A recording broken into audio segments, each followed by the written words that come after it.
વિદ્યાર્થી મિત્રો, સંપૂર્ણ અંગ્રેજી અને એક જ વિડીયોમાં સાહેબ આવું પોસિબલ છે? જો હવે એક વસ્તુ હું તમને સમજાવી દઉં કે જ્યારે કોઈ એક બિલ્ડિંગ બને તો એ બિલ્ડિંગ બનાવવામાં કઈ કઈ વસ્તુઓની જરૂર પડે ઇન્ડિયામાં? તો કે સિમેન્ટની જરૂર પડે, ભાઈ લોખંડની જરૂર પડે, ભાઈ પાણીની જરૂર પડે, મતલબ ઘણી બધી વસ્તુઓની જરૂર પડે ત્યારે એક ઘર, એક મકાન બનતું હોય છે. એવી જ રીતે અંગ્રેજીનું એક સેન્ટેન્સ બનાવવા માટે આ 8 વસ્તુઓની જરૂર પડતી હોય ત્યારે, એટલે મતલબ એવું નથી કે દરેક સેન્ટેન્સમાં આ 8 વસ્તુ આવી જ જાય, એવું ફરજિયાત નથી.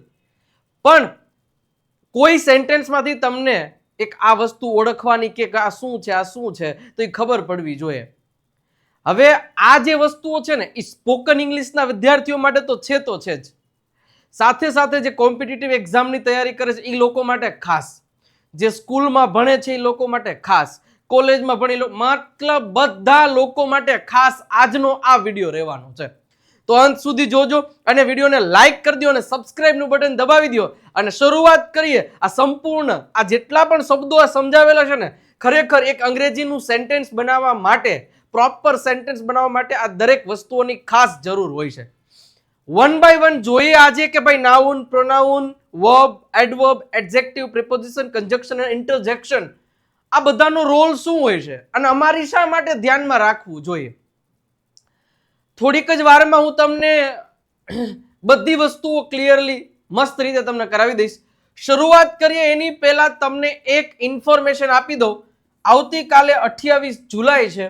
28 જુલાઈ 2026 એટલે આવતીકાલે મંગળવાર થી દરરોજ સાંજે 8 વાગ્યે એકદમ ફ્રી એક સ્પોકન ઇંગ્લિશની બેચ એ આપણી આ ગુરુ ઓફ ગુજ્જુ નામની ચેનલ ઉપરથી શરૂ થવા જઈ રહી છે, જેમાં જબરજસ્ત પ્રેક્ટિસનો માહોલ તમને મળવાનો છે. તો પહેલા તો છે ને મને એટલી ખબર પડે કે ભાઈ મને ફ્રીમાં આવું સરસ મજાનું પ્લેટફોર્મ મળતું હોય ને તો હું તો જઈને પહેલા ગુરુ ઓફ ગુજ્જુ નામની ચેનલને સબસ્ક્રાઇબ કરી દઉં અને આવતીકાલથી 8 વાગે એમાં હું લાઈવ જોડાઈ જાઉં અને મને બેનિફિટ મળે એની તો કોઈ વાત જ નથી. તો અત્યારે તમને પણ એક રિક્વેસ્ટ કરું છું કે ગુરુ ઓફ ગુજ્જુ નામની ચેનલને એક સબસ્ક્રાઇબ કરી દો ફટાફટ અને કાલે 8 વાગે ત્યાં લાઈવ જોઈન થઈ જાજો ગુરુ ઓફ ગુજ્જુમાંથી. ચલો હવે શરૂઆત કરીએ છીએ. સૌથી પહેલું છે સાહેબ નાઉન. અહીંયા સંજ્ઞા કીધું છે પણ સંજ્ઞા જવા દો, શુદ્ધ ગુજરાતીમાં કહું તો નામ. હવે જોજો, કોઈ એક સેન્ટેન્સ બનાવવું હોય તો એ સેન્ટેન્સ બનાવવા માટે એક નામની જરૂર પડતી હોય. મારું નામ છે, આ બોલપેનનું નામ છે, આ ઘડિયાળનું નામ છે, હાથ, આંગળી, નખ, વાળ, નાક, કાન, સિંહ, કબૂતર, ચકલી, માઇક, કેમેરા, આ દરેક પ્રકારના આ દુનિયામાં જેટલી પણ વસ્તુ છે એનું કાંઈકનો કાંઈક તો નામ છે જ. પવન, ધૂળ, કોઈ બી વસ્તુ, કાગળથી લઈને ગમે નામ તો છે જ ને. એટલે નામ પાડનારા શબ્દો, એટલે ટૂંકમાં કોઈ પણ વ્યક્તિ હોય, સ્થળ હોય, વસ્તુ હોય કે પછી પ્રાણીનું જે નામ હોય એને નાઉન કહેવામાં આવે છે, એને નામ કહેવામાં આવે છે. આ વસ્તુને ધ્યાન રાખજો. હાવ દેશી સમજ એ તમને આપેલી છે કે નામ વગર માણસની ઓળખ નથી કે કોઈ પણ વસ્તુની ઓળખ નથી. ઓકે, એ જ રીતે સેન્ટેન્સને પણ નાઉન વગર ઓળખ નથી. રમેશભાઈ દોડે છે, વિજય સર અંગ્રેજી ભણાવે છે, મિતેશભાઈ છે ને એ ગાયો ચારવા જાય છે, સિંહ જંગલમાં રહે છે, આ મારી પેન્સિલ છે. તો આ દરેક પ્રકારના જે સેન્ટેન્સ બોલે એમાં એકનું એક ક્યાંક તો નામ આવ્યું. આ મારી પેન છે, આ મારો હાથ છે, હાથ એ એક નામ છે. તો આ નામ વગર છે ને એક સેન્ટેન્સ ક્યાંક ને ક્યાંક અધૂરું હોય છે. ઓકે, તમે ઉદાહરણ એક જુઓ. કેટલા નામ કોને કોને કહેવાય? રવિ, કાર, હોસ્પિટલ, ઓનેસ્ટી, ડોગ, આ બધા પ્રકારના જે શબ્દો છે ને એને નામ કહેવામાં આવે છે. ઓકે, હવે અહીંયા જુઓ, રવિ ડ્રાઇવ્સ અ કાર.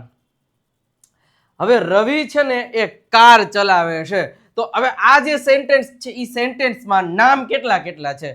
તો એક તો રવિ એ એક નામ જ છે, એક કાર એટલે આ કાર છે ને એ પણ એક નામ છે.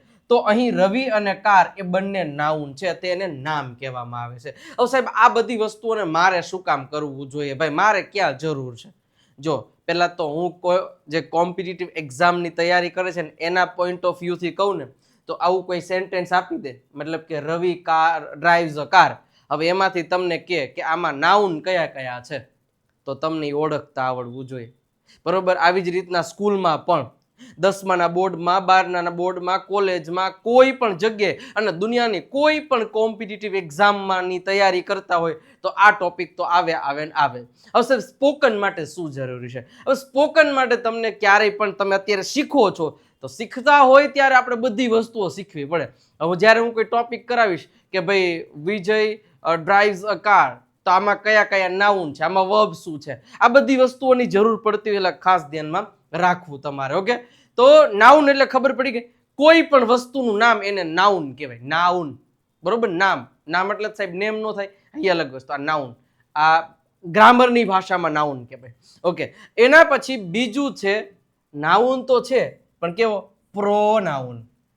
મોબાઈલમાં નથી આવતું હે ભાઈ pro, iPhone 16 pro, 17 pro, 14 pro, 14 તો હોય જ પાછો પ્રો, એના કરતાં વધારે લેવલ, અલગ લેવલનું. સેમ વસ્તુ નાઉનમાં આ જ છે. હવે સાહેબ પ્રો નાઉન એટલે કહું, સપોઝ કોઈ પણ વ્યક્તિનું, કોઈ પણ પ્રાણીનું, કોઈ પણ પશુ, કોઈ પણ પક્ષીનું કંઈક ને કંઈક તો નામ હોય કે ન હોય? હોય કે ના હોય? જેમ કે મેં એમ કીધું કે વિજય સર અને હું અંગ્રેજી ભણાવ, જોયું તો મેં હવે હું શબ્દ વાપરો, એ એક નામની બદલે વપરાતો શબ્દ. અચ્છા, હજી એક ગુજરાતી તમને એક મસ્ત રીતે તમને ઉદાહરણ આપું. જેમ કે મારે તમને એમ કહ્યું કે આ એક છોકરાનું નામ છે. હવે આવડો આ છે ને દાંત કાઢી રહ્યો છે ને, ખીખી ખીખી ખીખી ખીખી. હવે આપણે એમ કેવું હોય કે રાહુલ હસે છે, રાહુલ હસે છે અને તે રડે પણ છે. હવે એક વસ્તુ તમે નોટિસ કરો, આખું વાક્ય હું રાહુલ માટે જ બોલ્યો. ઓકે, હવે અહીંયા જો મેં તમને શું કીધું? રાહુલ, એટલે આ વ્યક્તિ રાહુલ છે એટલે નામ કીધું, એને નાઉન કહેવાય. પણ હવે અહીંયા બીજું વાક્ય જો એના રાહુલ, મેં કહી શકીએ ને કે રાહુલ હસે છે અને રાહુલ રડે પણ છે, પણ અહીંયા હવે બીજી વાર મેં રાહુલની જગ્યાએ એક શબ્દ વાપરો તે. હજી તમને બીજું ઉદાહરણ આપું. તમને કોઈ માની લ્યો કે સિંહ વિશે 5 વાક્ય બોલવાનું કીધા હોય તો આપણે કેમ બોલીએ કે સિંહ જંગલનો રાજા છે, સિંહ ગીરના જંગલમાં જોવા મળે છે, સિંહને 4 પગ હોય છે, સિંહને 2 કાન હોય છે. ઓકે, સિંહ છે ને એ ગુજરાત સિવાય કે જોવા મળતો નથી. સિંહ છે ને ભાઈ બધી જગ્યાએ તમે સિંહ સિંહ સિંહ સિંહ બોલો તો કેવા લાગો? ખરાબ જ લાગો ને. એના કરતા હવે એવું બોલો તો કે સિંહ જંગલનો રાજા છે, તે ગુજરાતમાં જોવા મળે છે, તે ગુજરાત સિવાય ક્યાંય જોવા મળતો નથી, તેને 4 પગ છે, તેને આમ છે, તેને આમ છે. હવે મેં સિંહ શબ્દ હતો, સિંહ, એની જગ્યાએ એક શબ્દ વાપરો તે. રેડી? તો આ નામ છે એની બદલે આપણે તે શબ્દ વાપરી શકીએ ને. પુરુષ હોય તો તે, સ્ત્રી હોય તો તેણી, અથવા તો તે પણ વાપરી શકીએ છીએ. તો જે નામની બદલે બીજો એક શબ્દ એના માટે જ વાપરી શકાય, જેમ કે પુરુષ હોય તે મારો ભાઈ છે તો એ તે શબ્દ વાપરો. એના કરતા એમ કહી શકું નિલેશ મારો ભાઈ, પણ તે. ઓકે, માની લો કે તે દીપાલી છે, તે દીપાલી છે તો એ તે અને દીપાલી બે, મતલબ હું એમ કહું દીપાલી રાજકોટમાં છે અથવા તો તે રાજકોટમાં છે. તો જે નામની બદલે જે શબ્દ વપરાય છે ને એને પ્રોનાઉન કહેવાય. જો નાઉનને વારંવાર બોલવા ના પડે, એટલે નાઉન એટલે શું? આ નામ. એ નામને વારંવાર બોલવા ના પડે એની જગ્યાએ જે આવે ને એને પ્રોનાઉન કહેવાય. જેમ કે સિંહ છે એની જગ્યાએ તે, પુરુષની જગ્યાએ તે વાપરી શકે. જેમ કે જો રવિ રવિ રવિ વારંવાર બોલીએ તો કેવું બોરિંગ લાગે. તો રવિની જગ્યાએ આપણે હી અથવા તો ગુજરાતીમાં આપણે તે બોલીએ તો એને પ્રોનાઉન કહેવાય. ઉદાહરણ તરીકે જો પ્રોનાઉન કેટલા હોય? I, we, you, he, she, it, they. પછી અલગ અલગ પ્રોનાઉન આવે, રિફ્લેક્ટિવ પ્રોનાઉન આવે, ઓબ્જેક્ટિવ પ્રોનાઉન આવે, આને સબ્જેક્ટિવ પ્રોનાઉન કહેવાય. ઓકે, સેન્ટેન્સ જો રવિ ઇઝ માય ફ્રેન્ડ તો આ નામ કહેવાય. તો છે પછી હી ઇઝ વેરી સ્માર્ટ તો આ હી છે ને એને પ્રોનાઉન કહેવાય. હવે આ પ્રોનાઉન છે, આ નાઉન છે, બે ખબર પડી ગઈ. પર્ટિક્યુલર વ્યક્તિનું નામ આપ્યું છે ઇટ મીન્સ એ નામ છે. પણ જ્યારે કોઈ નામની બદલે આવો શબ્દ વાપરેલો હોય, I, we, you, they, he, she, it, આ બધાને પ્રોનાઉન કહેવાય. His, her, its, their, my, myself, આ બધાય પ્રોનાઉન જ છે. એનો આખું કોષ્ટક છે જેને હું ડિટેલમાં આવતીકાલે સમજાવીશ. આખી ટેબલ બહુ મસ્ત મજાની રીતે છે. 9 વાગે કાલે જોજો. ઓકે, હવે ત્રીજું છે વર્બ. સાહેબ વર્બ છે ને એ ભાઈ એના વગર તો તમને ખબર છે સાહેબ આજ ઉપાડો લેસ ભાઈ. અંગ્રેજીમાં અમને બીજે ક્યાંય વાંધો, અને બધાય વ્યક્તિને તકલીફ વર્બમાં જ પડતી. તો આ છે શું? વર્બ એટલે કાંઈ નહીં, ક્રિયાપદ છે, કામ બતાવનારો શબ્દ. રમવું, ખાવું, પીવું, દોડવું, લખવું તો એક વાક્યમાં આવે. તો આને શું કહેવાય? જો દેશી સમજ, વર્બ વગર સેન્ટેન્સ એ ડીશ વગરનો થાળ. ઓકે, કામ જ સેન્ટેન્સ ને જીવ આપે છે. મતલબ વર્બ વગર છે ને સેન્ટેન્સ મરેલું હોય એવું લાગે. પ્લે, ઈટ, આ એના ઉદાહરણ છે. રીડ, જ્યાં લખ્યું છે કે they play cricket every day. હવે જો આમાં તમને એમ કે આ પ્લે છે એ શું છે, તો કે વર્બ છે ભાઈ, અને એ વર્બ છે ને એ ક્રિયાપદ કહેવાય. ઓકે સાહેબ, આ ધ્યેય શું છે? હમણે આપણે શીખા સાહેબ, આને પ્રોનાઉન કહેવામાં આવે છે. શું કહેવામાં આવે છે? પ્રોનાઉન. સર આ ક્રિકેટ શું છે? અરે ક્રિકેટ એક ગેમનું નામ છે. નામ એટલે શું થાય? નાઉન થાય. રેડી? તો આ બધી વસ્તુને સમજવાની છે. એટલે જે મતલબ વસ્તુ છે ને કે દરેક પ્રકારના, અને હા આ જે બધી વસ્તુઓ જ્યાં સુધી તમારા મગજમાં કન્ફ્યુઝન જે ક્રિએટ કરે છે ને, એ આ બધી વસ્તુઓ ખબર જ નથી કે ભાઈ એક માની લો કે આખું બોડી છે, આ બોડીમાં આને નાક કહેવાય, આને કાન કહેવાય, આને હાથ કહેવાય, આને આંગળીયું કહેવાય. તો એ આખું આપણું બોડી અલગ અલગ પાર્ટ્સથી બને કે ન બને? તો આપણે એ બધા બોડીના પાર્ટ્સને બોડી પાર્ટ્સ કહેવાય. એવી જ રીતના આ બધા શબ્દો છે ને એને એક સ્પીચ બનાવવા માટે આ બધા એના પાર્ટ્સ છે, પાર્ટ્સ. તો એટલા માટે જ આ બધાને પાર્ટ્સ ઓફ સ્પીચ કહેવામાં આવે છે, બીજું કાંઈ નહીં. પાર્ટ્સ ઓફ બોડીઝ, એવી જ રીતના પાર્ટ્સ ઓફ સ્પીચ. ઓકે, તો આ વસ્તુને તમારે ધ્યાન રાખવાનું છે. એટલે ખબર હોય છે વર્બ, અને જ્યાં સુધી વર્બ નહીં આવડે ને ત્યાં સુધી દુનિયામાં અંગ્રેજી અઘરું જ લાગશે. હવે એના માટે સાહેબ એક સ્પેશિયલ ઓફર છે, જે આ વર્બનું લિસ્ટ છે ને 51 રૂપીસ પ્રાઇસ છે, જે તમારા ઘરે પહોંચાડી દેશું. બરોબર? અત્યારે, પછી નહીતર તો એ પીડીએફ ફોર્મમાં જ છે. આપણે 51 રૂપીસ પ્રાઇસ એ પીડીએફ ફોર્મમાં, પણ અત્યારે તદ્દન તમને ફ્રી ઓફ કોસ્ટમાં મળી શકે એમ છે. ક્યાં સુધી? તો કે 30 જુલાઈ સુધી. હવે તમે અત્યારે આપણી જે દેવ સત્ય બુક છે એમાં મેં આ પાર્ટ્સ ઓફ સ્પીચ આખું મસ્ત રીતે એક્સપ્લેન કરેલો છે. એક શબ્દને ઉદાહરણ સહિત ગુજરાતીથી ઇંગ્લિશ મસ્ત રીતે સમજાવેલું છે. આ બુકની પ્રાઇસ 349 રૂપિયા છે. ઓકે, અને જો તમે આજે મતલબ 30 જુલાઈ પહેલા આ બુકનો ઓર્ડર આપો છો તો આની ઝેરોક્સ મતલબ કે એક બુકલેટ ટાઈપ છે એ તમારા ઘરે ઈ બુકની સાથે જ આવી જશે. તમારે પ્રિન્ટે નહીં કઢાવવી પડે. પછી તો જેવી 30 જુલાઈ પતશે પછી 51 રૂપીસ આના 349 અને આ પીડીએફમાં જ આવશે. ઓકે, તો નંબર તમને આપેલો છે, અત્યારે ઓફર છે સ્ક્રીન ઉપર. કોલ કે મેસેજ કરી અને તમે ઓર્ડર લખાવી શકો છો, તો આપી દેજો. હવે ત્રીજું છે એડ વર્બ. હવે જો વર્બમાં કંઈક વસ્તુ એડ કરીએ એને એડ વર્બ કહેવાય. ઓકે, હવે એડ વર્બ એટલે એનું ગુજરાતી થાય ક્રિયા વિશેષણ. હવે એને તમને એક વસ્તુ બતાવું ને, જેમ કે જો હું એક ઉદાહરણ આપું તમને કે હું દોડું છું. એક સિમ્પલ ઉદાહરણ છે. જોજો, એડ વર્બ કોને કહેવાય? હું દોડું છું. આમાં હું એ શું થયું? એ નાઉન થયું. ઓકે, દોડવું ઈ શું થયું? દોડવું ઈ શું થયું? વર્બ થયું. આપણે હમણાં શીખા. તો સાહેબ આમાં કે એડ વર્બ તો છે જ. હા, હવે હું તમને કહું, હું ઝડપથી દોડું છું. હવે જો આ શું થયું? તો કે નાઉન થયું. આ દોડવું એટલે શું થયું? તો કે વર્બ થયું. હવે આ ઝડપથી આને સાહેબ કહેવાય એડવર્બ. શું કામ એડવર્બ કહેવાય ખબર છે? કારણ કે દોડવાની ક્રિયા તો થાય છે, પણ કેવી? ઝડપથી. મતલબ કોઈ ક્રિયા થતી જ હોય, પણ એ ક્રિયાની કંઈક વિશેષતા બતાવે. ક્રિયાની કંઈક વિશેષ ક્રિયા થતી હોય એવું બતાવવા માટે શું કહેવાય? તો કે એવા શબ્દોને એડવર્બ કહેવાય. એટલે કે એક શું કહેવાય ક્રિયાપદ હોય ને એમાં થોડોક મસાલો એડ કરવો. જેમ કે હું રમું છું, તો આમાં કોઈ એડવર્બ નથી, પણ હું સારું રમું છું, તો મારી રમવાની ક્રિયા કેવી થાય? સારી. તો રમવાની આગળ સારું આવ્યું. હું ખરાબ રમું છું, તો રમવાની આગળ ખરાબ આવ્યું, તો ખરાબ શબ્દ છે એ એડવર્બ કહેવાય. સારું રમું છું, ખરાબ રમું છું, તો આ બધા શબ્દો મતલબ ક્રિયાની વિશેષતા દર્શાવવા માટેનો જે શબ્દ હોય ને એને એડવર્બ કહેવામાં આવે છે. બરોબર છે? સમજ જઈએ. એડવર્બ એ એક મસાલો છે. જેમ કે ક્વિકલી, ટુડે, ઓલવેઝ, વેરી, વેલ. ઓકે, આ બધા શબ્દોને શું કહેવામાં આવે છે? એડવર્બ કહેવામાં આવે છે.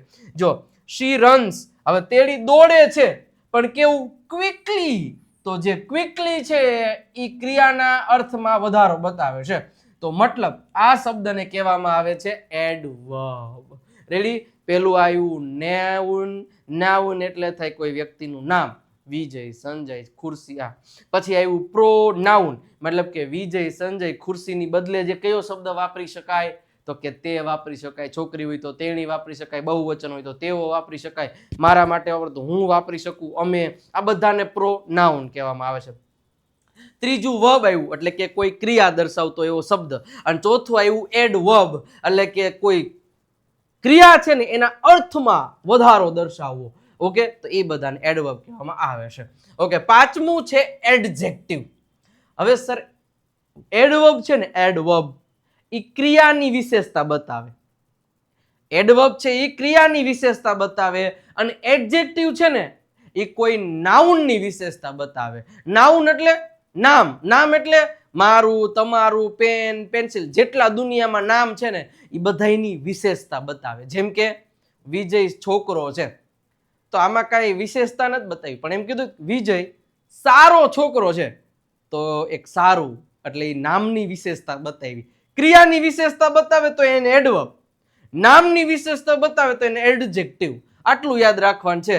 વ્યક્તિ કે વસ્તુના ગુણ, દોષ કે લાક્ષણિકતા બતાવે છે એ શબ્દોને એડજેક્ટિવ કહેવાય. માણસ સારો છે કે ખરાબ એ કહે એનું નામ એડજેક્ટિવ છે. Beautiful, tall, red, smart. Okay, હું એમ કહું કે આ પેન છે, તો આમાં કોઈ એડજેક્ટિવ છે જ નહીં, પણ હું એમ કહું આ બ્લેક પેન છે, મતલબ નામમાં વધારો કર્યો, સ્પષ્ટ કીધું બ્લેક જ, કાળી જ પેન છે, તો બ્લેક છે એ શું થઈ ગયું? એડજેક્ટિવ થઈ ગયું. શી ઇઝ ગર્લ એવું કીધું હોત, પણ એની જગ્યાએ બ્યુટીફુલ આપ્યું છે, તો બ્યુટીફુલ ને અંગ્રેજીમાં મતલબ કે એને એડજેક્ટિવ કહેવામાં આવે છે. રેડી?